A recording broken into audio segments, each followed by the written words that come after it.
Ceann Comhairle, in the last 2.5 years, we've lost three giants of the civil rights movement in Ireland: Seamus Mallon, John Hume and Austin Currie. They were three of the great pioneers of peace, change and non-violence on our island. Their legacy lives on all around us. And today it's my honour to pay tribute to someone that I had the honour of getting to know when I first became interested in politics. He inspired me then and continues to do so today. For me and for many of us in Fine Gael, Austin Currie was one of the most outstanding politicians of his generation, a person of incredible personal courage, political insight and also humanity. He was my local TD when I got involved in Fine Gael for the first time, and it was a strange experience to see somebody who was almost an historical figure attending your local branch meeting above your local pub. And I have to say, I'll always be grateful to him for encouraging me in my early years in politics, when plenty others did not. I learned a lot from him, and it later became my great honour to represent the people of Dublin West, a constituency which he served with such distinction for over a decade. Today I serve the families and individuals of Dublin West alongside his daughter, Senator Emer Currie, and I see in her the same passion for justice and determination to help others, and also that total absence of cynicism, which is very rare in politics. Other speakers will pay tribute to Austin's remarkable achievements as a civil rights leader, how he exposed and highlighted discrimination against Catholics in Northern Ireland, especially when it came to issues like housing, how he organised one of the first civil rights marches in Northern Ireland and went on to co-found the SDLP with John Hume and Gerry Fitt, how he was a politician of remarkable physical and moral courage, who refused to stay silent, even when people tried to intimidate and silence him, and when he was threatened and attacked. To really understand him, I think you have to understand his unshakable commitment to peace and democracy. Although he and his family, some present here today, were subjected to violence, they never once contemplated resorting to it. He always stayed true to his belief, shared with John Hume, that two wrongs could never make a right. And like Martin Luther King and Mohandas Gandhi, he knew that a people could be liberated without any need for recourse to violence, sectarianism or hatred. When Austin died, many tributes focused understandably on the earlier part of his career in Northern Ireland. His time as a TD and a minister here in this state was almost viewed as a postscript, a less interesting part of his life when he took up different causes and different issues. But to me, it was a continuum, a single cause, a fight for human rights, for dignity and for justice, for people north and south. And I think by remembering Austin's later career, we see the full extent of his patriotism, his courage and his contribution to our country.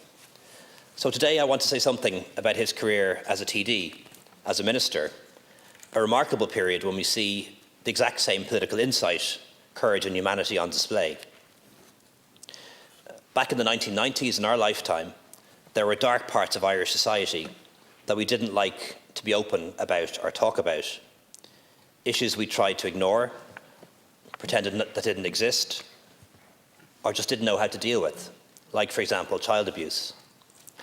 He showed the same courage and moral clarity in fighting these, in fighting for the rights of children, as he showed in fighting for the rights of Catholics in Northern Ireland. Appointed by John Bruton, he was the very first minister with specific responsibility for children in the history of the state. This has now developed into a full cabinet ministry held by my constituency colleague, Minister O'Gorman, but this was the first time that role was created.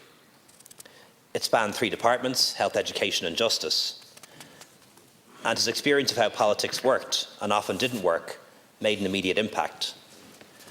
One of the first things he discovered was that many of the civil servants working on different aspects of policies relating to children didn't know each other.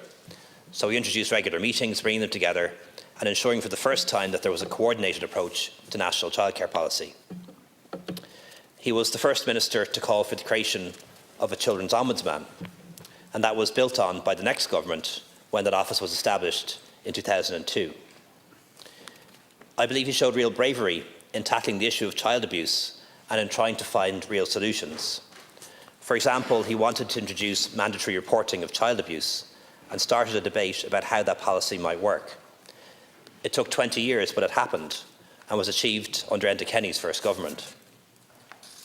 When Ireland held the presidency of the EU in 1996, he used that platform to speak out against organised paedophile networks worldwide and how countries needed to work together to fight it. He was ahead of his time in many ways, including when it came to identifying future threats to children, such as the internet. And this was in the days when email and internet were new concepts. He represented the European Union at the very first World Congress on commercial sexual exploitation and spoke passionately about the dangers posed by the growing popularity of the internet and how it was being used to transmit images of children and promote child sex abuse. He lost none of his oratorical skills in his later life, and his contribution made an impression that helped influence governments around the world. To give a small flavour, when he spoke in the Dáil about child sex tourism and brought forward amendments to legislation against it, he also worked to modernise Ireland's adoption policies, provide more money for families in trouble through the family resource centres, increase the fostering allowance for teenagers, and fought child homelessness.